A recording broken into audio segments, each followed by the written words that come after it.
Praise the lord. దేవునికే మహిమ కలుగును గాక. మీ అందరికీ యేసుక్రీస్తు ఘనమైన నామములో నా హృదయపూర్వకమైన వందనాలు తెలియజేయుచున్నాను. క్రీస్తు బిడ్డలారా, ఈరోజు దేవుని వాక్య సందేశం దేవుని ప్రవక్తలు మరియు అబద్ధ ప్రవక్తలు. ప్రవక్తల పట్ల దేవుని యొక్క ఉద్దేశం ఎలా ఉంటుంది? దేవుని ప్రవక్తలు ఎవరు, అబద్ధ ప్రవక్తలు ఎవరు మనం స్పష్టంగా గుర్తించాలి అంటే దేవుని వాక్య ఆధారంగా పరిశుద్ధాత్మ దేవుడు బయలుపరుస్తున్న సత్యాలను మనం అర్థం చేసుకోవాలి, గ్రహించుకోవాలి. జాగ్రత్తగా మన ఆత్మీయ జీవితాన్ని సర్వసత్య మార్గాన నడిపించబడుతున్నటువంటి స్థితిని కలిగి ఉండాలి. ఎఫెసీలకు రాసిన పత్రిక 4వ అధ్యాయము 13వ వచనాన్ని చదువుకుందాం. పరిశుద్ధులు సంపూర్ణులగునట్లు క్రీస్తు శరీరము క్షేమాభివృద్ధి చెందుటకును పరిచర్య ధర్మము జరుగుటకును ఆయన కొందరిని అపోస్తలులను గాను, కొందరిని ప్రవక్తలను గాను, కొందరిని స్వార్థికులను గాను, కొందరిని కాపరులను గాను, ఉపదేశకులను గాను నియమించాను. ప్రార్థన చేసుకుందాం. మహాపరిశుద్ధులకు ప్రేమ కలిగిన యేసయ్య, మీ పరిశుద్ధమైన బంగారు పాదాలకు వందనాలు, స్తోత్రాలు. మా ప్రియ తండ్రి, మీరిచ్చిన వాక్య సందేశాన్ని బట్టి మీకు కృతజ్ఞతాస్తుతులు చెల్లిస్తూ ఉన్నాం. ఈ వాక్యం ద్వారా వింటున్న ప్రతి ఒక్కరితో మాట్లాడి మీరే మహిమ ఘనత ప్రభావములు పొందుకోరమని యేసయ్య శక్తి కలిగిన నామములో ప్రార్థించి వేడుకుంటున్నాను తండ్రి, ఆమేన్. దేవుడు ఈ వాక్య సందేశం ద్వారా మనందరితో స్పష్టంగా సూటిగా మాట్లాడును గాక. ఇక్కడ ఎఫెసీలకు రాసిన పత్రిక 4వ అధ్యాయము 13వ వచనంలో గనక మనము చదివినది పరిశీలన చేస్తే, ఇక్కడ పరిశుద్ధులను సంపూర్ణులుగా చేయటానికి క్రీస్తు యొక్క శరీరము అనగా సంఘాన్ని వృద్ధి చేయటానికి మరియు పరిచర్య ధర్మాన్ని జరిగించడానికి దేవుడే అపోస్తలుగా, ప్రవక్తలుగా, ఉపదేశకులుగా, కాపరులుగా, బోధకులుగా విభజించి వారికి తగినటువంటి పిలుపును బట్టి వారిని ఈ లోకంలో దేవుని కొరకు వాడుకోవడం జరుగుతుంది. అపోస్తలులైనా, ప్రవక్తలైనా, అలాగే ఉపదేశకులైన, కాపరులైన, స్వార్థికులైన వీళ్ళందరినీ దేవుడు ఈ 5 రకాలుగా విభజించి వాడుకునేది ఎందుకు అంటే, ఒక్కొక్కరి ద్వారా ఒక్కో ప్రత్యేకమైనటువంటి విధానంలో పరిశుద్ధులను సంపూర్ణులుగా చేయటానికి, దేవుని యొక్క సంఘము అభివృద్ధి చెందడానికి, పరిచర్య ధర్మము జరిగించడానికి ఈ విధంగా దేవుడు ఏర్పాటు చేసినటువంటి నియమావళి అని స్పష్టంగా దేవుని వాక్యంలో రాయబడినది. అయితే ఈ రోజున ప్రవక్తలు అంటే ఎవరు? ప్రవక్తలు చేసేటువంటి పనులు ఎలా ఉంటాయి? వారిలో ఉండేటువంటి లక్షణాలు ఏ విధంగా ఉంటాయి? అసలు దేవుడు ప్రవక్తలను ఎందుకు ఏర్పరచుకున్నారు? ప్రవక్తల పట్ల దేవుని యొక్క ఉద్దేశం ఎలా ఉంటుంది? ప్రవక్తల యొక్క స్వభావము, వారు బోధించేటువంటి విధానము ఎలా ఉంటుందో ఈ రోజున దేవుడు వాక్యాధారాలతో మనతో మాట్లాడడానికి సిద్ధంగా ఉన్నారు. ఇదే వాక్య భాగాన్ని కొరింథీయులకు రాసిన మొదటి పత్రిక 12వ అధ్యాయము 28వ వచనంలో కూడా రాయబడినాయి. అయితే ప్రవక్తలు అంటే దేవుని మాటలను, దేవుని వాక్కును, దేవుని మాటను, దేవుని ఉద్దేశాలను, దేవుని సంకల్పాన్ని, దేవుని చిత్తాన్ని ప్రజలకు చేరవేసేటువంటి వాహనదారులుగా, మధ్యవర్తులుగా ఉంటూ ఉంటారు.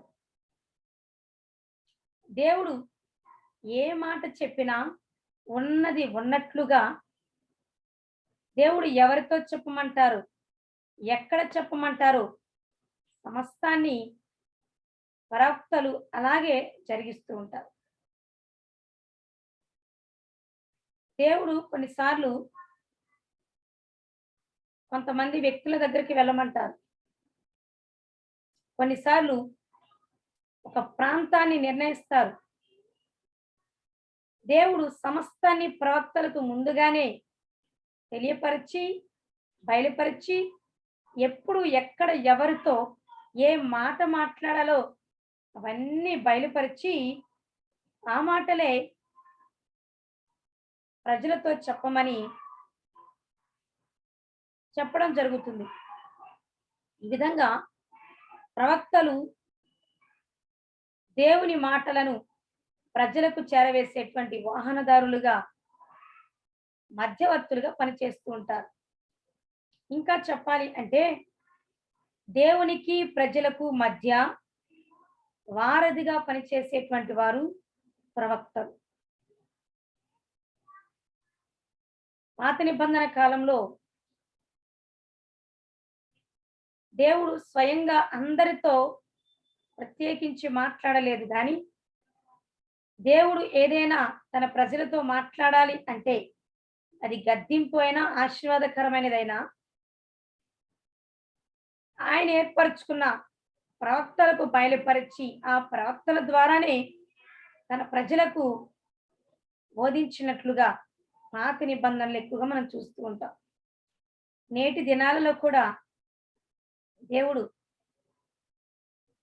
ఆయన తన సేవకుల నోట ఆయన మాటలు ఉంచి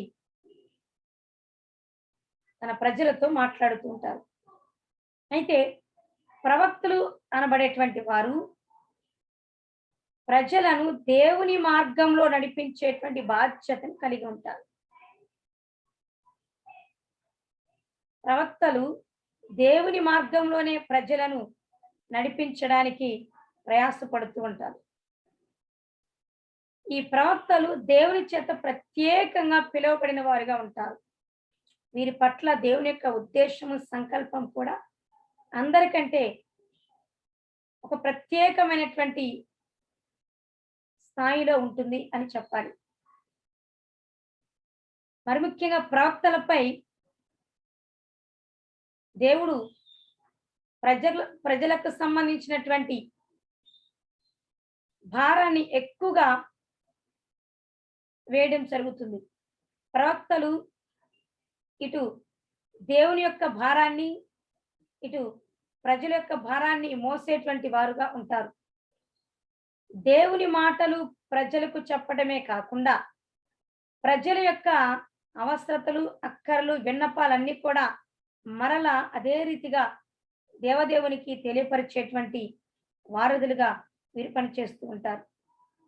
ముఖ్యంగా ప్రవక్త అనగానే ప్రజలను హెచ్చరించేవాడు అని అర్థం. ప్రవక్త అంటే దేవుని చేత పంపబడిన వాడు, పిలువబడిన వాడు, ప్రత్యేకించబడిన వాడు, ఎన్నిక చేయబడిన వాడు అని మనం అర్థం చేసుకోవాలి.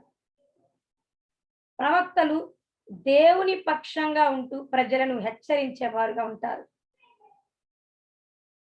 హెచ్చరికలు, ఖండించడం, బుద్ధి చెప్పడం వంటివి ప్రవక్తలు ఎక్కువగా చేస్తూ ఉంటారు. ప్రవక్తలు అంటేనే ప్రజలను హెచ్చరిస్తూ ఉండేటువంటి వారు. అంటే ప్రజలు దేవునికి అవిధేయులుగా, తెలుసో తెలియకో పాపపు స్థితిలో ఉన్నప్పుడు, దేవునికి దూరమైనప్పుడు, దేవునికి దూరమయ్యే సమయాలలో దేవుడు వారిని హెచ్చరించడానికి ప్రవక్తలను వాడుకుంటున్నప్పుడు దేవుడు ఏ హెచ్చరికలైతే ప్రవక్తలకు తెలియపరుస్తారో ఆ హెచ్చరికలను ప్రజల ఎత్తుకొచ్చి మాట్లాడుతూ నీవు ఈ పాపంలో ఉన్నావు, దీని నుండి నువ్వు మేల్కో, ఈ పాపపు స్థితిని విసర్జించి దేవునికి దగ్గరవు, లేదంటే భవిష్యత్తులో ఈ పరిణామాలు చోటు చేసుకుంటాయి అని కూడా ప్రవక్తలు దేవుని పక్షంగా హెచ్చరిస్తూ ఉంటారు. ప్రవక్తలు ఎదుటి వారిలో ఉన్నటువంటి పాపాన్ని గ్రహించగలుగుతారు. అలాగే దానికి జరగబోయేటువంటి పరిణామాలను కూడా ముందుగానే తెలియపరుస్తూ ఉంటారు. ఎందుకంటే దేవుడు ప్రవక్తలకు ముందుగానే సమస్తాన్ని, మర్మాలను, రహస్యాలను బయలుపరుస్తూ వారి ద్వారా స్వార్థను ప్రకటింపచేస్తూ ఉంటారు. అందుకే ఆమోసు గ్రంథము 3వ అధ్యాయము 7వ వచనంలో నా ప్రవక్తలకు నేను అన్ని విషయాలు ముందుగానే తెలియపరిచి చేస్తాను అని దేవుడే మాట్లాడినట్లుగా మనం వాక్య భాగంలో చూడగలుగుతాం. ఆమోసు గ్రంథము 3వ అధ్యాయము 7వ వచనంలో గనక మనం చూసినట్లయితే ఈ మాటలు దేవాతి దేవుడే స్పష్టంగా ఆమోసు ప్రవక్త ద్వారా మాట్లాడటం జరిగింది. తన సేవకులైన ప్రవక్తలకు తాను సంకల్పించిన దానిని బయలుపరచకుండా ప్రభువైన యెహోవా ఏమీ చేయడు. తన సేవకులైన ప్రవక్తలకు జరగబోయే విషయాలు బయలుపరచకుండా ఏమీ చేయడట. హల్లెలూయా. కాబట్టి దేవుని చేత ఎన్నిక చేయబడిన ప్రవక్తలకు దేవుడు అన్నిటినీ బయలుపరిచే వారి ద్వారా స్వార్థను ప్రకటింపచేస్తూ ఉంటారు. ఇది ఖచ్చితంగా గమనించాలి దేవుని బిడలారా. అలాగే ప్రవక్తలు అంటేనే ఉన్నది ఉన్నట్టుగా, తప్పులు తప్పుగా తెలియపరచాలి, తెలియపరిచేవారుగా ఉంటారు. మరి ముఖ్యంగా ప్రవక్తలు అంటే ప్రవచనాలు పలికేవారు. అంటే రాబో సంగతులు, జరగబోయే సంగతులు, ప్రస్తుతం ఉన్న సంగతులను కూడా వారికి దేవుడు బయలుపరిచినప్పుడు వాటిని ప్రజలకు వివరించేటువంటి శక్తిని కలిగి ఉంటారు.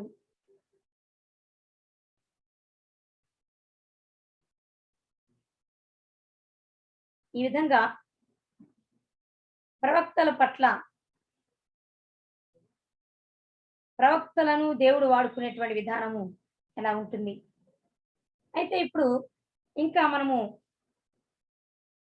దేవుని ప్రవక్తల్లో ఉండేటువంటి ముఖ్యమైన లక్షణాలు ఏమిటి? అలాగే అబద్ధ ప్రవక్తల్లో ఉండేటువంటి ముఖ్యమైన లక్షణాలు ఏమిటో కూడా మనం ఈ రోజున స్పష్టంగా గ్రహించాలని పరిశుద్ధాత్మ దేవుని యొక్క ఆకాంక్ష ఉన్నది. దేవుని ప్రియులారా, దేవుని ప్రవక్తలు, అబద్ధ ప్రవక్తలు మనము ప్రారంభం నుంచి చూసినట్లయితే దేవుడు ఉన్నారు, అలాగే శత్రువైన అపవాది కూడా ఉన్నాడు.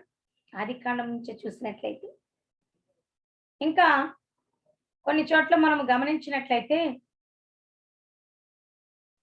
సత్యం ఎక్కడ ఉంటుందో అక్కడ అబద్ధం ఉంటుంది, ఉన్నది అని దేవుని జీవ గ్రంథము, పరిశుద్ధ గ్రంథం నొక్కి వక్కానిస్తుంది.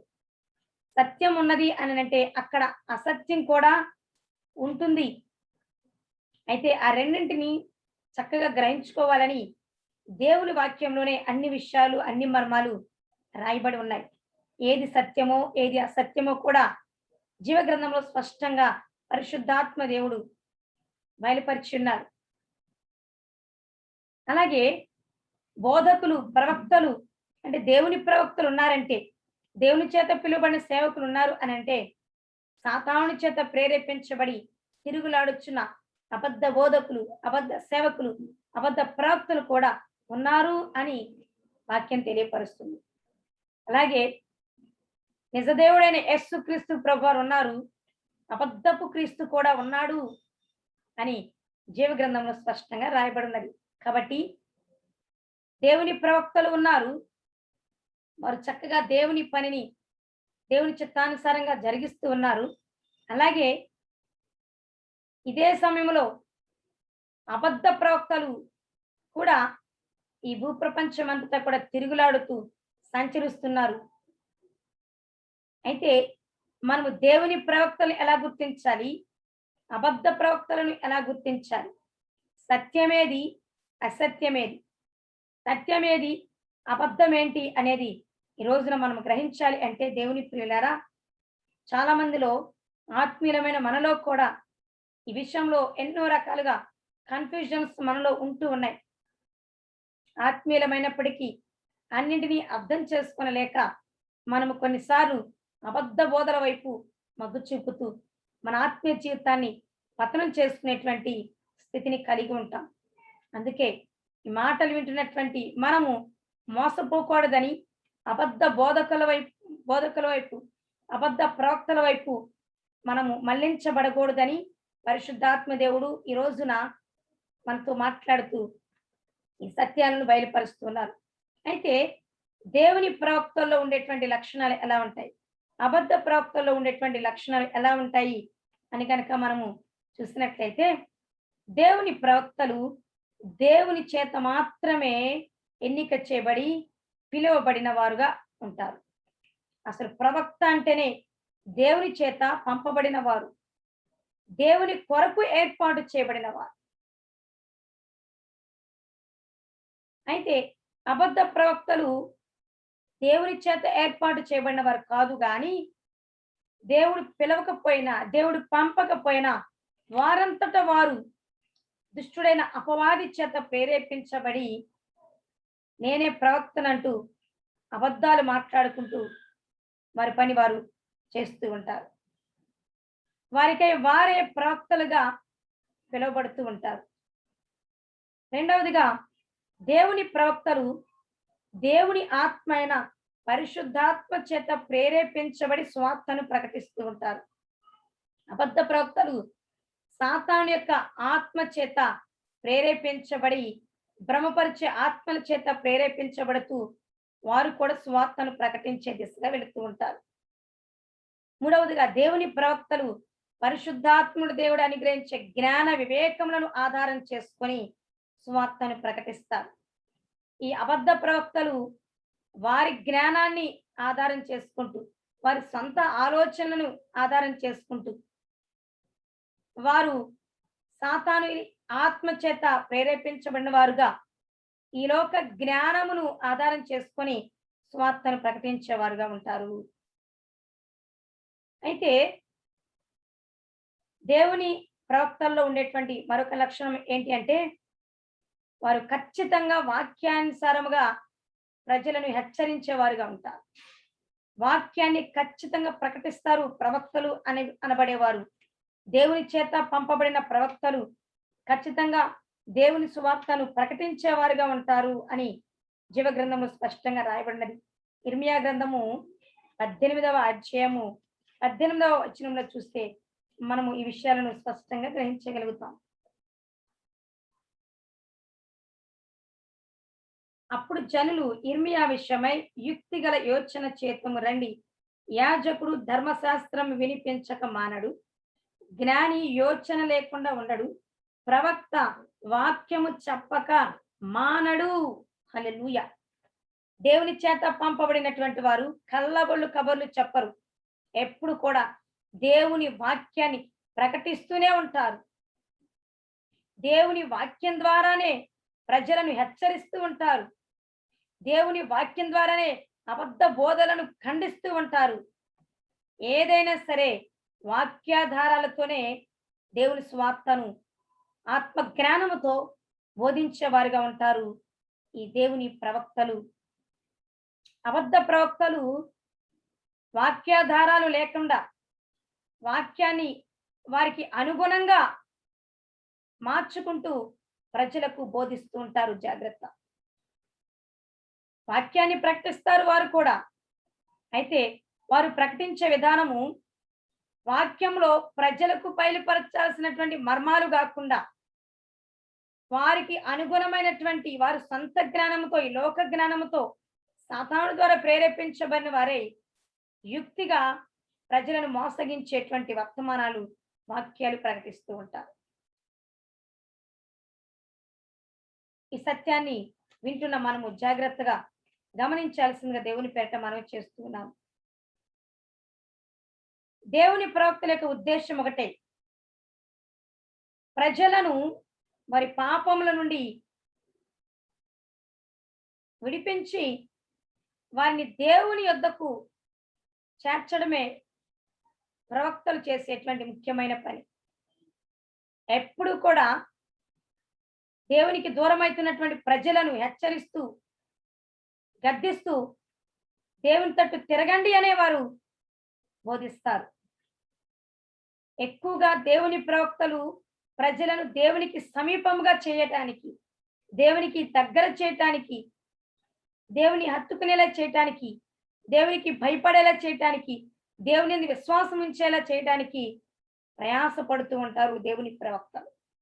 అబద్ధ ప్రవక్తలేమో ప్రజలను దేవునికి దూరం చేస్తూ, ప్రజలలో దేవుని భయాన్ని కలగకుండా చేస్తూ, ప్రజలకు దేవుని యెడల విశ్వాసాన్ని సన్నగిల్లేలా ప్రయత్నాలు చేస్తూ ఉంటారు. దేవుని ప్రవక్తలు చేసేటువంటి బోధ ప్రజలను దేవుని యొద్దకు భయముతో దేవుని యొద్దకు మరలా తిరిగి వెళ్ళేలా చేస్తే, అబద్ధ ప్రవక్తల యొక్క బోధ ఇంకా దేవునికి దూరం చేసేవిగా, దేవుని యెడల విశ్వాసాన్ని పూర్తిగా తొలగించేవిగా ఉంటాయి వారి యొక్క బోధలు అని ఈ రోజున పరిశుద్ధాత్మ దేవుడు మనతో మాట్లాడుతున్నారు. దేవుని ప్రవక్తలు ఎప్పుడు కూడా దేవుని మహిమ కొరకే వాడబడాలని ప్రయాసపడతారు. దాని కొరకు ఎన్ని కష్టాలైనా, ఎన్ని హింసలైనా, ఎన్ని అవమానాలైనా, చివరకు వారి ప్రాణాలు సైతం కోల్పోవడానికైనా సిద్ధపడతారు దేవుని ప్రవక్తలు. అబద్ధ ప్రవక్తలైతే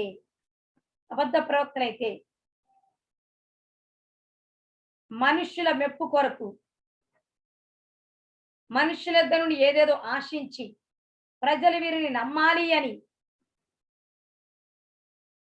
అబద్ధ బోధలు చేస్తూ, మోసపూరితమైన బోధలు చేస్తూ, సొంత బోధలు చేస్తూ దేవునికి సంపూర్ణంగా వారిని దూరం చేస్తూ ఉంటారు. అంత మాత్రమే కాకుండా వారు కష్టపడటానికి, అవమానించబడటానికి, హింసించబడటానికి ఇష్టపడరు. వారు క్షేమము చూసుకుంటూ దేవుని సువార్తను ప్రకటిస్తూ ఉంటారు. బైబిల్లో చూసినట్లయితే దేవుని ప్రవక్తలు ప్రాణాలు పోయేటువంటి సమయంలో కూడా యెహోవా సెలవిచ్చుచున్న వాక్కు అని దేవుని సువార్తను ప్రకటించి మరి చనిపోయినటువంటి ప్రవక్తలు ఎందరో ఉన్నారు జీవగ్రంథంలో. దేవుని ప్రవక్తలు ఎప్పుడు బోధించినా ప్రభువైన యెహోవా సెలవిచ్చుచున్న వాక్కు, ఇది దేవుడు పలుకుతున్న మాటలు, దేవుని వాక్కు అనే ఎక్కువగా వారు సువార్తను ప్రకటిస్తూ ఉంటారు.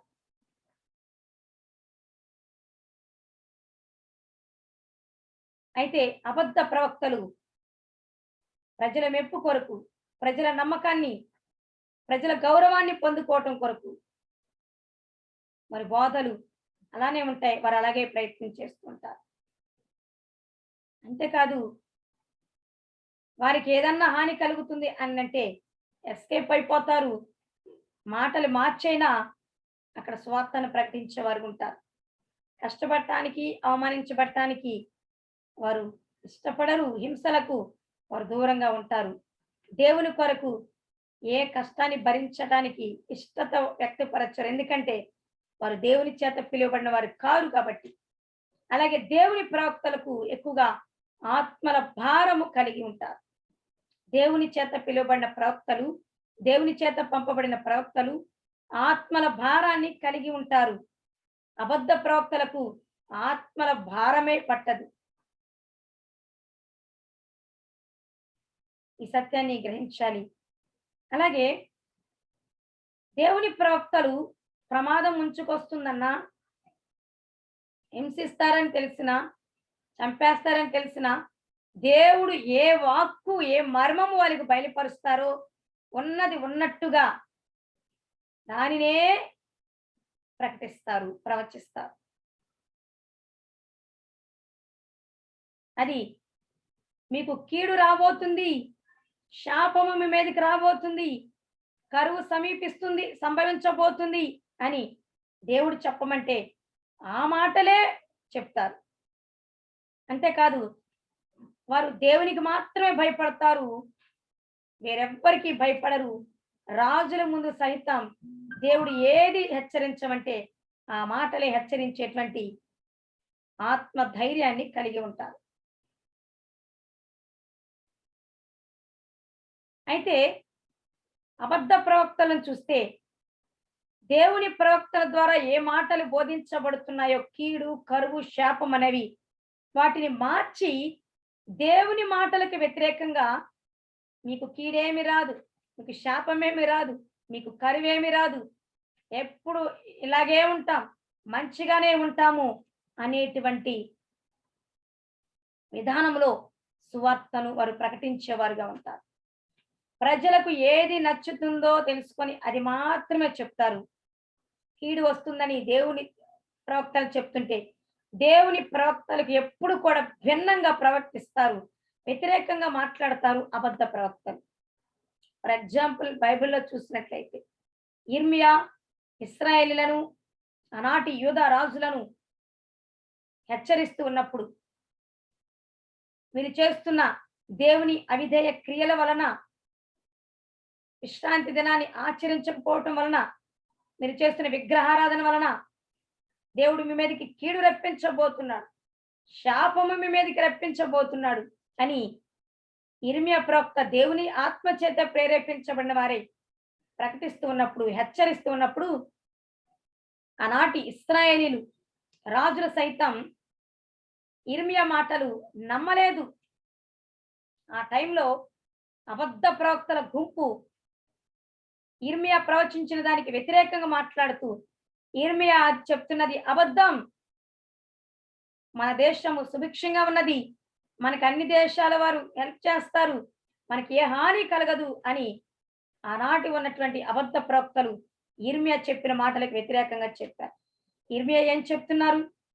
మీరు చేసిన దేవుని అవిధేయ క్రియల వలన దేవుని ఉగ్రత మీ మీదకి రాబోతుంది, దేవుడు మీ మీదకి కీడు రప్పించబోతున్నాడు, దేవుడు యెరూషలేము మీ మీదకి అగ్నిను రాజల్లబోతున్నాడు, నెబుకద్నెజరు అనబడేటువంటి మహా చక్రవర్తికి మిమ్మల్ని అప్పగించబోతున్నాడు, మీలో ఉన్న పాపాలు సరిచేసుకొని దేవుని తట్టు తిరగండి అని హెచ్చరిస్తుంటే ఆనాటి ఉన్నటువంటి అబద్ధ ప్రవక్తలు ఇర్మియా చెప్తున్న తప్పు, మన దేశం బాగుంది, మనకి ఇతర దేశాల సపోర్ట్ ఉన్నది, ఎవరు వచ్చి మనకి ఏ హాని కలిగచేరు, ఇతను చెప్తుంది అబద్ధం అని అన్నారు. ఇర్మియా ఒక్కడు మాత్రమే దేవుని ఆత్మ చేత ప్రేరేపించబడిన వాడే హెచ్చరించారు. మిగతా ప్రవక్తలందరూ ప్రజలను, ఇటు రాజులను మభ్యపరుస్తూ, భ్రమపరుస్తూ, అబద్ధాలు చెప్తూ, మోసగిస్తూ వచ్చారు. చివరికి ఇర్మియా ప్రవక్త చెప్పిన ప్రవచనాలు నెరవేర్చబడ్డాయి. అబద్ధ ప్రవక్తలు చెప్పినటువంటి ప్రవచనాలు అలాగే పాతి పెట్టబడ్డాయి.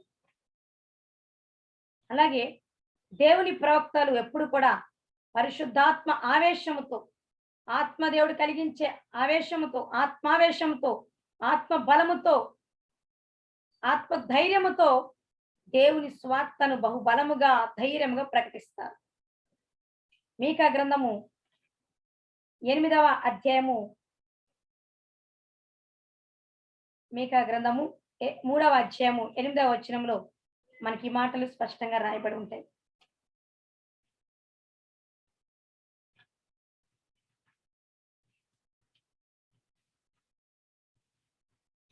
మీకా 3:8లో మీకా ప్రవక్త మాట్లాడుతున్న మాటలు, నేనైతే యాకోబు సంతతి వారికి తమ దోషమును, ఇశ్రాయేలీయులకు తమ పాపమును కనుపరచుటకై యెహోవా ఆత్మావేశము చేత బలముతోను, తీర్పు తీర్చు శక్తితోను, ధైర్యముతోను నింపబడిన వాడనై ఉన్నాను అని అంటాడు. మరొక చోట మీకాయ, ఇతను మీకా, అతని మీకాయ, మీకాయ కూడా అహాబు రాజు, ఇశ్రాయేలుకు రాజైన అహాబు రాజు టైంలో ఇవే మాటలు మాట్లాడతాడు. నా దేవుడు నాకు ఏ మాటలైతే బయలుపరిచారో నేను అవే మాట్లాడతాను తప్ప వేరేవి నేను పలకను అని ధైర్యంగా అందరి ఎదుట చెప్పినట్లుగా మనం చూస్తాం.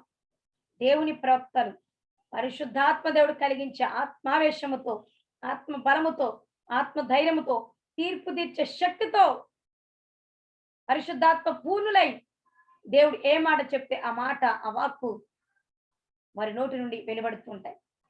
అబద్ధ ప్రవక్తలైతే వారు సాతానుడి చేత ప్రేరేపించబడి వారి సొంత ఆవేశంతో కూడినటువంటి బోధలు చేస్తూ ఉంటారు. అయితే దేవుని ప్రవక్తలు సత్యమే చెప్తారు, ప్రస్తుతం జరిగినవి చెప్తారు, జరగబోయే సంగతులు, రాబో సంగతులు, మర్మాలు, రహస్యాలన్నీ కూడా వీరు బయలుపరుస్తూ ఉంటారు. వీరు చెప్పిన ప్రవచనాలు ఖచ్చితంగా నెరవేర్చబడతాయి. అయితే ఒక్క విషయం, దేవుని ప్రవక్తల ద్వారా ప్రవచించబడిన ప్రవచనాలు కొన్నిసార్లు అప్పటికప్పుడు నెరవేర్చబడొచ్చు. మరి కొన్నిసార్లు దేవుడు ఏ సమయంలో వాటిని నెరవేర్చుతారో ఆ సమయంలోనే ఆలస్యంగానైనా అవి ఖచ్చితంగా నెరవేర్చబడతాయి.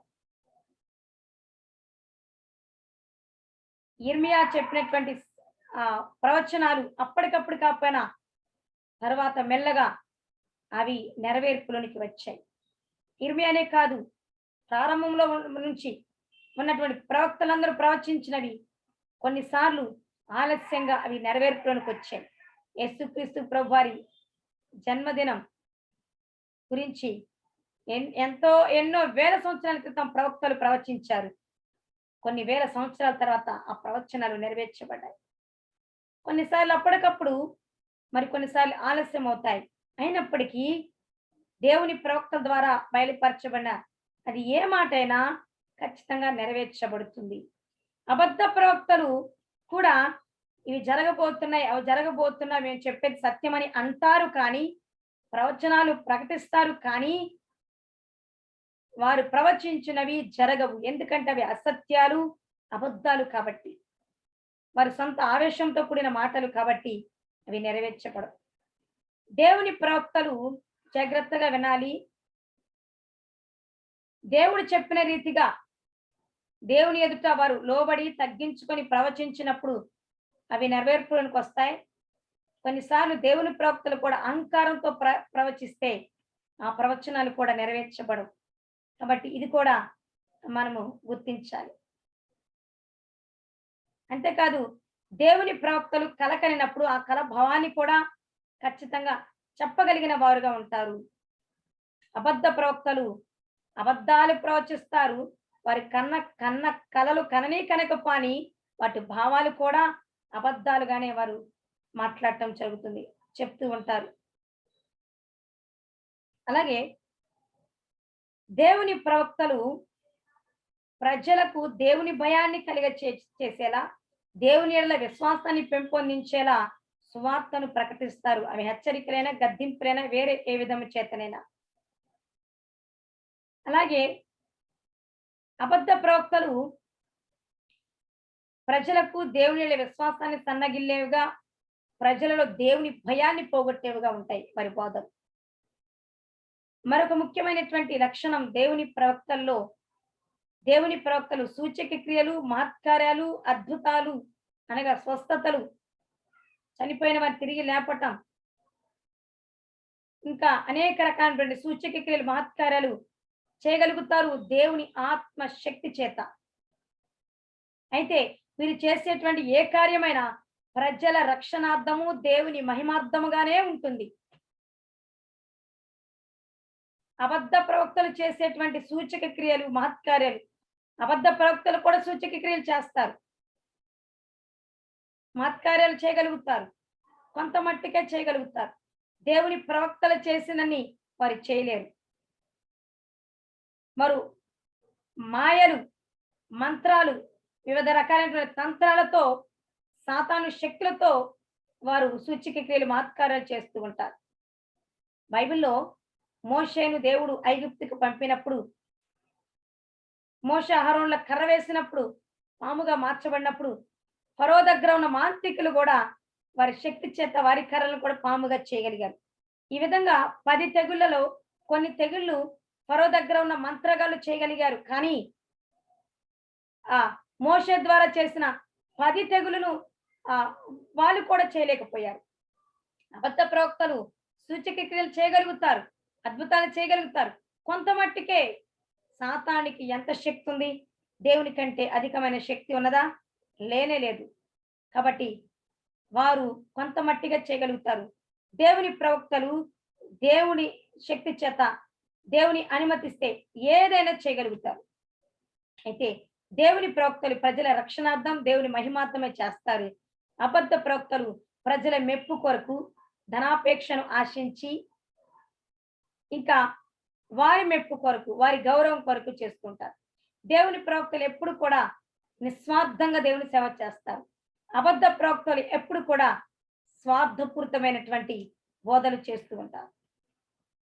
దేవుని ప్రవక్తలు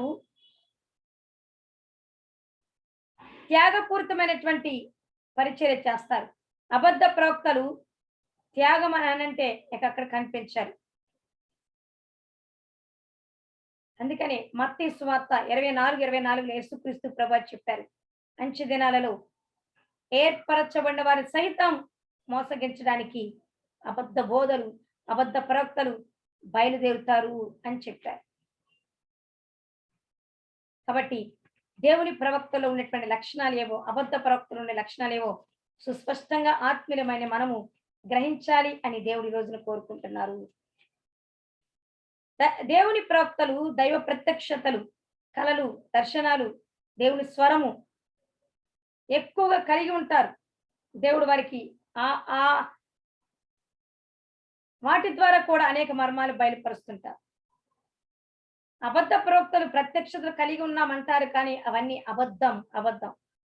వారికి కలిగేవన్నీ సాతాను ప్రత్యక్షతలు. ఫైనల్ గా దేవుని ప్రవక్తలు ఎక్కువగా ఒంటరిగా పోరాడుతూ ఉంటారు. ఎందుకంటే దేవుని ప్రవక్తలను సాధారణంగా వారి మాటలు, వారి హెచ్చరికలు అన్ని ఖండితంగా ఉంటాయి. కాబట్టి కీడు రాబోతుంది, శాపం రాబోతుంది, సరి చేసుకోండి, ఈ విధమైన స్వార్థ ప్రకటిస్తారు. కాబట్టి సాధారణంగా అందరూ నమ్మరు, అందరూ విశ్వసించరు వీరి బోధలు. అనేకులు విమర్శిస్తారు, అనేకులు అపహసిస్తారు, అనేకులు వీరిని నిందించే వారిగా ఉంటారు. వీరి బోధలు నమ్మరు. అందుకనే ఒంటరిగానే ఎక్కువగా వీళ్ళు పరిచర్య చేస్తూ సువార్తను ప్రకటిస్తూ ఉంటారు. వీళ్ళకి ఎవరు దాదాపుగా సపోర్ట్ చేయరు. ఒంటరిగా. అదే అబద్ధ ప్రవక్తలైతే ఒక గుంపుగానే చేరతారు. ఆ సమయంలో ఒక దేవుని ప్రవక్త ఉన్నారు అంటే అతనికి భిన్నంగా అతనికి వ్యతిరేకంగా అబద్ధ ప్రవక్తల గుంపు ఎక్కువగా ఉంటారు. ఎక్కువ మంది సమకూర్చబడతారు. బైబిల్లో ఈ విషయాలు మనం గమనించగలుగుతాం. యిర్మీయా సిద్కియా రాజు సమయంలో నెబుకద్నెజర్ రాబోతున్నాడు అనేటువంటి ఈ కీడుకు సంబంధించిన మాటలు చెప్తూ ప్రజలను హెచ్చరిస్తూ ఉంటే ఆ టైంలో హనన్యా అనేటువంటి అబద్ధ ప్రవక్త వచ్చి యిర్మీయా చెప్తుంది అబద్ధము అని మిగతా అబద్ధ ప్రవక్తలను వెంటేసుకొని రాజుకు ఇటు ప్రజలను మోసగించటం జరిగింది. యిర్మీయా ఒక్కడే ఆ టైంలో ఏకాకిగా ఒంటరిగా మిగిలిపోయాడు. ఎవ్వరూ నమ్మలేదు యిర్మీయా ప్రవచనాలు. అలాగే మీకాయా అనేటువంటి ప్రవక్త కూడా ఆహాబు రాజు సమయంలో, అప్పట్లో యెహోషాపాతు రాజు కూడా ఉన్నారు. వారి సమయంలో మీకాయా ప్రవక్త ప్రవచనాలను రాజులు నమ్మలేదు. అక్కడున్నటువంటి అబద్ధ ప్రవక్తలు మోసం చేయటం ద్వారా ఆహాబు రాజు శత్రుల మీదకి యుద్ధానికి వెళ్ళాలా లేదా అని అడిగినప్పుడు ఆ విషయం గురించి ఆ దేశంలో ఉన్నటువంటి అబద్ధ ప్రవక్తల గుంపంతా కూడా ఏకస్వరముతో చెప్పిన మాట ఏంటంటే, అహాబు రాజా, నువ్వు నీ శత్రులపై యుద్ధానికి వెళ్ళు, నీకు ఖచ్చితంగా విజయం లభిస్తుంది అని అంటారు అని చెప్పారు. అదే నమ్మాడు రాజు కూడా సంతోషించాడు. ఆ సమయంలో అహాబు రాజు వద్దకు వచ్చిన యెహోషాపాతు రాజు, ఈ ప్రవక్తలు కాకుండా దేవుని ప్రవక్త ఎవరైనా, యెహోవా ప్రవక్త ఎవరైనా ఉన్నారంటే ఉన్నాడు, కానీ అతను నా గురించి ఎప్పుడు కీడే పలుకుతాడు, శాపాలు మాట్లాడతాడు, నాకు నష్టం కలగాలని కోరుకుంటాడు అని అహాబు చెప్పినప్పుడు, అయినా మీకాయాను పిలిచినప్పుడు అబద్ధ ప్రవక్తలు పలికిన దానికి వ్యతిరేకముగా దేవుడు ఏదైతే చెప్పారో దానినే ప్రవచించారు. ఏమంటే, అహాబు రాజా, నీవు గనక యుద్ధానికి వెళ్తే నీ ప్రజలు రాజు లేని ఆ ఆ అనాథల్లాగా మిగిలిపోతారు. నీవు యుద్ధానికి వెళితే అక్కడ నీకు మరణం కలుగుతుంది అని డైరెక్ట్ గా కీడును గురించిన వార్త హెచ్చరిక చేశారు. దానికి అహాబు రాజు చిన్నబుచ్చుకున్నారు. అక్కడున్నటువంటి అబద్ధ ప్రవక్తలు కోపగించుకున్నారు. మీకాయాని కొట్టడము, బంధించడం కూడా జరిగింది. మీకాయ ఒక్కడే ఒంటరి వాడైపోయాడు. అబద్ధ ప్రవక్తల గుంపు ఎక్కువగా ఉన్నది. అలాగే ఏలియా టైంలో కూడా అదే అహాబు రాజు పరిపాలన కాలంలో, అహాబు యెజెబెల్ సమయంలో అనేక మంది దేవుని ప్రవక్తలను వారు చంపుతూ హింసిస్తూ ఉన్నారు. అయితే ఆ సమయంలో ధైర్యంగా దేవుని పక్షాన హెచ్చరించటానికి నిలిచి ఉన్న ప్రవక్త, రోషము కలిగిన ప్రవక్త ఏలియా ఒక్కడే ఇటు ప్రజలను హెచ్చరిస్తున్నాడు, ఇటు రాజులను హెచ్చరిస్తూ ఉన్నాడు. ఏలియా ప్రవక్త ఒక్కడే ఒంటరిగా దేవుని పక్షంగా దేవుని మాటలు మాట్లాడుతుంటే, అక్కడ అదే దేశంలో ఉన్నటువంటి అబద్ధ ప్రవక్తలు, బయలు ప్రవక్తలందరూ కలిసి ఆహాబు రాజుకు ఆ యొక్క అక్కడ ఉన్నటువంటి ఆ వారందరికీ, ప్రజలకు మోసపూరితమైన బోధలు చేస్తూ ఏలియా ప్రవచించినది కరెక్ట్ కాదని బోధిస్తూ ఉండేవారు. మిగతా ప్రజలందరినీ దేవునికి దూరం చేస్తూ విగ్రహారాధన వైపు మళ్లించారు. ఈ విధంగా దేవుని ప్రవక్తలు, యెహోవా ప్రవక్తలు, దేవుని చేత పిలువబడిన వారు ఎప్పుడు కూడా ఒంటరి పోరాటం పోరాడేవారుగా ఉంటారు. అదే సమయంలో అబద్ధ ప్రవక్తల గుంపు ఏకపక్షంగా ఉంటూ అనేకులు వారినే సపోర్ట్ చేస్తారు. ఎందుకంటే వాళ్ళు ప్రజలకు ఇంపైన సొంపైన మాటలు మాట్లాడతారు కాబట్టి. అయితే చివరకు దేవుని ప్రవక్తలు చెప్పినవే నెరవేర్చబడ్డాయి. అబద్ధ ప్రవక్త ఎంత గుంపుగా చేరినా, ఏకపక్షంగా చేరినా వారి మాటలు ఏది కూడా నెరవేర్పులోనికి రాలేదు. అయితే ఇక అబద్ధ ప్రవక్తలు చివరికి దేవుని చేత తీర్పు నొందేవారుగా ఉంటారు. మొదట దేవుని చేత పిలువబడిన వారు, వారిని ఎవరు నమ్మకపోయినా, ఒంటరిగా పోరాడినా, దేవుని పక్షంగా పనిచేస్తూ హింసలు భరించినా దేవుడు వారికి గొప్ప భాగ్యాన్ని ఇస్తారు. అయితే ఎక్కువ మందిగా ఉంటూ సపోర్ట్ చేస్తూ అబద్ధాలు పలుకుతూ దేవుని మాటలను మార్చి దేవునికి వ్యతిరేకంగా ప్రవచించిన అబద్ధ ప్రవక్తలకు మాత్రం చివరికి దేవుడు తగిన సమయంలో తీర్పు తీర్చి బహుభయంకరంగా వారిని ఆ తీర్పుకు అప్పగించడం జరుగుతుంది. అబద్ధ ప్రవక్తలకు తీర్పు తీర్చబడుతుంది. ఒక రోజున ఆ తీర్పు బహుభయంకరంగా ఉంటుంది. అందుకే దేవుడు అంటారు, నేను పంపకపోయినా మీరు నా నామమున ప్రవచనాలు ప్రవచిస్తున్నారు, నా ప్రజలను నాకు దూరం చేస్తున్నారు, కీడు వస్తుందంటే మేలే కలుగుతుంది అని చెప్తున్నారు అంటూ దేవుడు ఎన్నోసార్లు యిర్మీయా గ్రంథంలో, హెస్కేలు గ్రంథంలో, పాత నిబంధనలో అబద్ధ ప్రవక్తల గురించి మాట్లాడారు, వారిని హెచ్చరించారు. అంతేకాదు వారికి ఒక రోజు నేను మాచపత్రికను తినిపిస్తాను, మార్చిపత్రి తినిపిస్తాను అని అన్నారు. అంటే చేదును తినిపిస్తాను అని దేవుడు ఆ విధంగా భయంకరమైన మాటలు వారిని ఉద్దేశించి మాట్లాడినట్లుగా చూస్తాం. కాబట్టి దేవుని ప్రియులారా, ఈ రోజున మనము కడవరి గడియలు, చివరి దినాలలో, అంత్య దినాలలో యేసుక్రీస్తు రెండవ రాకడకు, సీక్రెట్ ర్యాప్చర్కు అతి సమీపముగా ఉంటూ ఉన్నాం. ఈ సమయంలో యేసుక్రీస్తు చెప్పినట్లుగా ఏర్పరచబడిన ఆత్మీయులైన వారిని సైతం మోసం చేయటానికి అబద్ధ ప్రవక్తలు బయలుదేరుతారు అని బయలుదేరి ఉన్నారు. మనకు సమీపంగానే ఉన్నారు. అయితే వారిని ఎలా గుర్తించాలో ఈరోజు దేవుడు మనతో మాట్లాడి ఉండగా శ్రద్ధగా దేవుని మాటలు ఆలకించాం, గ్రహించుకుందాం, మేల్కొందాం. అబద్ధ బోధల వైపు మళ్లించబడవద్దు. అబద్ధ ప్రవక్తలను నమ్మవద్దు. దేవుని ప్రవక్తలు ఎవరో గుర్తించండి. పరిశుద్ధాత్మతో వ్యక్తిగత సహవాసము చేయండి. ఆయనే సమస్తాన్ని బయలుపరుస్తారు. అట్టి కృప, అట్టి ఆత్మ అభిషేకము వింటున్న మనందరికీ దేవాతి దేవుడు ప్రసాదించునుగాక. ఆమేన్. మహాపరిశుద్ధుడ, ప్రేమ కలిగిన తండ్రి, మీ పరిశుద్ధమైన బంగారు పాదాలకు వందనాలు, స్తోత్రాలు. మీరిచ్చిన శ్రేష్టమైన వాక్యాన్ని బట్టి కృతజ్ఞతాస్తుతులు. ప్రభువా,